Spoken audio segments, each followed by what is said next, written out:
Bonjour à tous et bienvenue dans les chroniques de la gare. Aujourd'hui on se retrouve pour la vidéo pack du 4e trimestre. J'avais dit que je ne savais pas si je ferais une pack parce que j'ai pas trop le temps de faire les colos et même sur ma dernière pack je suis pas sûre d'avoir réussi à en faire plus d'un ou deux.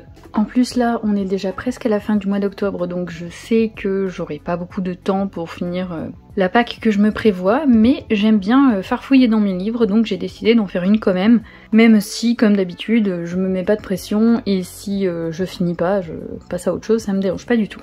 Alors déjà on va commencer avec les colos que je fais pour moi qui sont pas dans des défis ni rien. Donc j'ai toujours quelques colos de mes anciennes packs que je garde, notamment le Animorphia mais je vais pas vous le montrer parce que vous l'avez déjà vu 50 fois depuis le début de l'année. Mais là j'ai deux en cours.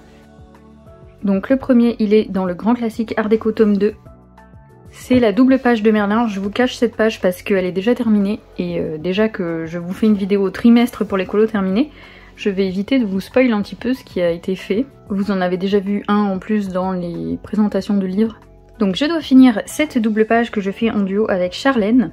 Ça faisait très longtemps que je voulais faire ce colo donc je suis bien contente qu'elle m'accompagne sur cette page. Ensuite on est dans le Vidro tome 2. Alors comme d'habitude ce livre il prend beaucoup de place. Donc il s'agit de cette petite page de Winnie l'ourson. J'avais le choix entre 3 pages différentes et j'avais choisi surtout des colos avec beaucoup de couleurs différentes parce que je voulais tester les supracolores. Depuis que je les ai achetés, toutes les fois où je les ai essayés, je les ai trouvés assez fades. Donc je voulais voir si ça venait des crayons en eux-mêmes ou du papier sur lequel je les avais utilisés. Et comme j'ai l'habitude de faire tous mes colos dans les vitraux avec du matériel aquarellable, j'ai décidé de tester là-dessus. Donc là je fais 2 couches comme d'habitude et je trouve que les couleurs ça va. J'ai qu'un seul colo de fait dans ce livre là, c'était la petite souris. Et si je compare, je trouve que c'est pas si fade que ça, donc je pense que le problème vient des papiers sur lesquels je les ai testés pour l'instant. Je crois que j'ai tenté que sur 2 colos différents, donc il faudra que je réitère sur un papier où je sais que les crayons aquarellables passent bien, comme ça me fera plusieurs essais. Donc celui-ci normalement il sera fini hein, forcément. J'évite de laisser mes colos en cours pas terminés, sinon ils traînent comme toute ma liste d'encours de 2022. J'ai encore un duo de prévu. Donc dans le Rising, je l'avais sélectionné dans ma pack précédente, j'ai pas eu le temps d'aller dedans. Et là, j'ai prévu de faire cette page-ci en duo avec Anne de la chaîne Couleur de Cœur. Ensuite on passe au défi, donc c'est le défi de Bulle. Il fallait faire un colo terrifiant mais mignon. Donc j'ai décidé de sortir le Kawaii Dark que j'ai pas encore entamé. Et je vais faire la petite momie. Voilà, je la trouve très mignonne. En réalité, dans ce livre, il y a plein de colos qui sont mignons. La mandragore, là, je la trouve trop cute. Mais je sais pas si c'est terrifiant, une mandragore, je pense pas. Voilà, je trouve assez sympa ce livre, donc j'avais bien envie d'aller là-dedans. Et voilà, j'aime bien. En plus, elle joue avec un petit chat, c'est cute. Ensuite, j'ai sélectionné un colo pour le défi des saisons de Panoramimix. Mais je vous le montrerai en même temps que le pack ou pack up. Alors, on commence avec le thème de Plim, qui était Attrapez-les tous. Donc pour celui-ci, il fallait faire un colo de Mimiki, donc avec un masque ou un déguisement. Et j'ai choisi le Nounours Thérapie. J'ai essayé de prendre un peu des livres que je n'avais pas encore entamés.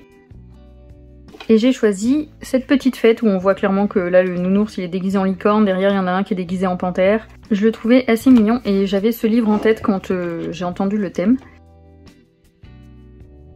Ensuite le thème suivant c'est Nosferapti, faire une ou plusieurs chauves-souris. Donc j'ai regardé un petit peu tous mes livres et j'en ai déjà fait plusieurs des chauves-souris. Il y avait celle dans le Kirby mais je pensais qu'elle allait me prendre beaucoup de temps et en ce moment j'ai envie de faire plus des petits colos. Et j'ai trouvé une petite chauve-souris sur la toute dernière page du Cute and Creepy. Ça me donne une bonne occasion de la faire, je la trouve très mignonne en plus.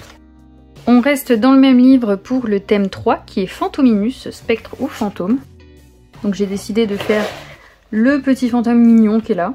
Il y a aussi l'autre page que Pano avait fait en tuto mais je trouve que celui-là il est plus mignon et il sera plus vite fait. Et on reste sur ce colo puisque pour le thème de Panoramimix, qui est basé sur la série Supernatural, je crois que le nom de son thème c'est pas ça mais je l'ai oublié en le notant. Donc le premier thème c'est On part en chasse, il fallait faire un ou plusieurs monstres et avec un matériel spécial. Et dans les exemples qu'elle a donnés, elle a dit qu'on pouvait faire un fantôme avec l'effet gros sel. Vu que je choisis déjà ce petit fantôme pour le défi de Plim, je me suis dit qu'il pouvait rentrer aussi pour celui de Pano. Et je vais essayer de faire avec du gros sel, en sachant que ce papier là, normalement il reçoit mieux l'eau que le mermaid, puisque ça je l'ai fait avec de l'aquarelle. Donc à voir ce que ça donne. Ensuite pour le deuxième thème qui est, alors je sais pas si le thème c'est Anjou démon ou sac à plumes, puisque dans sa vidéo elle marquait des thèmes sur l'écran mais c'est pas forcément ce qu'elle disait. Des fois j'ai noté les deux. Il fallait faire donc un ange ou un démon, mais spécifiquement avec des ailes avec des plumes. Je pensais en avoir plus que ça dans mes livres, mais j'ai eu du mal à trouver. En tout cas dans mes livres non entamés. Et je suis tombée sur celle-ci. Donc évidemment je vais en faire un ange parce qu'elle est très mignonne. On voit pas beaucoup les ailes derrière, mais je pense que c'est bon. En plus il y a vraiment l'aura lumineux autour, donc je vais peut-être l'accentuer un petit peu. J'avais envie de commencer ce livre-là. Donc c'est le Flower Girls tome 2. J'ai déjà entamé le tome 1. Pour le troisième colo de son thème, c'est celui qui m'a donné le plus de mal.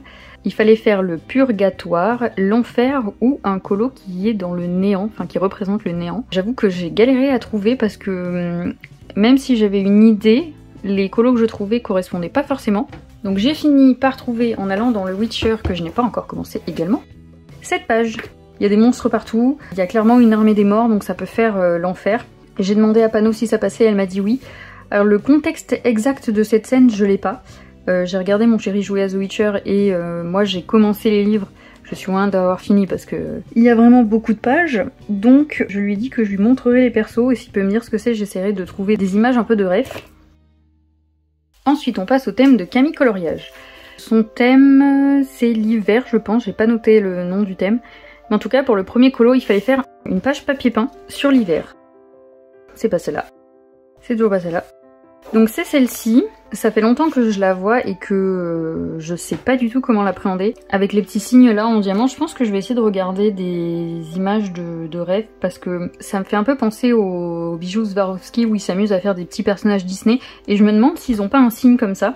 Donc j'essaierai de voir un petit peu comment ça se reflète sur ces petits personnages. Pour le fond, je pense que je vais rester sur un truc un peu bleu clair et sûrement que tous les petits flocons, soit je vais les repasser en blanc, soit avec un médium argenté ou quelque chose comme ça, je sais pas. Parce que je peux pas les éviter en faisant le fond, il y en a beaucoup trop. Donc je vais réfléchir à ce que je fais. Et du coup, dans le même livre, j'ai cette page-là, qui serait pour le défi des saisons d'automne de Pano. Donc ça fait très très longtemps que je veux faire cette page. Depuis que j'ai fait cette petite souris, de toute façon, je pense qu'à chaque fois que je vous montre le colo, je vous dis que j'ai envie de faire cette page-là. Donc là, ce sera le moment. Je pense qu'en vrai, ça va pas être si long. Il faut juste que je trouve une idée. Puisqu'il y a plusieurs fois les mêmes parapluies qui se répètent. Donc est-ce que je garde la même couleur à chaque fois ou est-ce que je change ? Avec du crayon aquarellable, en plus je pense qu'il peut bien rendre pour l'effet pluie. Ensuite son deuxième colo c'était colorier un sapin, donc je vais choisir le sapin qui me reste dans le 12 postcard. Donc c'est la dernière page qui me reste à faire de ce livre, justement j'avais dit que je comptais la faire rapidement, sûrement en novembre, pour être sûre de finir enfin ce livre à la fin de l'année. Donc là le défi tombe vraiment bien. Je vais pouvoir terminer ce livre. Ensuite pour le tome 3 c'était Pull réconfortant. Alors celui-là j'ai un petit peu galéré à trouver, puisqu'il fallait que ce soit spécifiquement un être humain, et j'en avais quelques-uns mais je les ai déjà faits. Sinon c'était des animaux, et je sais qu'il y a pas mal d'illustrations dans le 4 saisons de Disney mais je l'ai pas. Donc j'ai regardé dans le 300 coloriage si j'en avais une qui était bien, qui venait de ce tome là, mais j'ai pas trouvé. Donc j'ai fini par aller dans mon tome 3, et je suis tombée sur cette illustration. Alors je sais pas si elle est très réconfortante en soi, mais il y a un pull et moi quand je l'ai vue elle m'a beaucoup parlé, puisque je sais pas si j'en ai spécialement parlé sur la chaîne, peut-être en MP avec certaines personnes, mais actuellement je suis en dépression, je trouve pas hyper grave d'en parler, je trouve ça même bien, au moins ça permet aux gens qui sont dans le même cas de peut-être s'ouvrir un peu plus. Et quand j'ai vu cette illustration, elle m'a beaucoup parlé parce que il y a vraiment ce côté de c'est facile en fait de sourire et de faire croire que tout va bien si on a envie de faire croire que tout va bien. Et surtout les petites fleurs qui sourient sur le pull, ça m'a fait entre guillemets sourire parce que j'ai moi-même un t-shirt où il y a écrit smile dessus et c'est pas forcément ce qu'on ressent. Voilà, donc ce sera mon illustration pour le pull réconfortant, même si bon, c'est peut-être pas très réconfortant comme illustration. Ensuite, pour le thème de Audrey Mogg, c'était Vie de château. Alors pour le premier colo, il fallait faire un perso royal, et je l'ai mixé avec le troisième thème qui était Bienvenue au bal. Et j'ai pris le chef-d'œuvre. J'avais envie de mettre un petit peu de Disney dans cette pack, parce qu'au final, je crois que c'est le seul, en dehors des colos que je fais pour moi. Donc j'ai pris cette scène, j'aurais préféré trouver celle avec Aurore qui danse avec le prince en vue de haut, mais en fait j'en ai pas dans mes livres. Je pensais parce que c'est une scène qu'on voit pas mal, mais en vrai je ne l'ai pas, j'ai que des scènes où elle dort. Donc j'ai opté pour celle-là, même si je colorie souvent Belle. Là on voit que c'est la grande salle de bal, lui c'est un prince, donc forcément elle une fois qu'elle se marie avec c'est une princesse.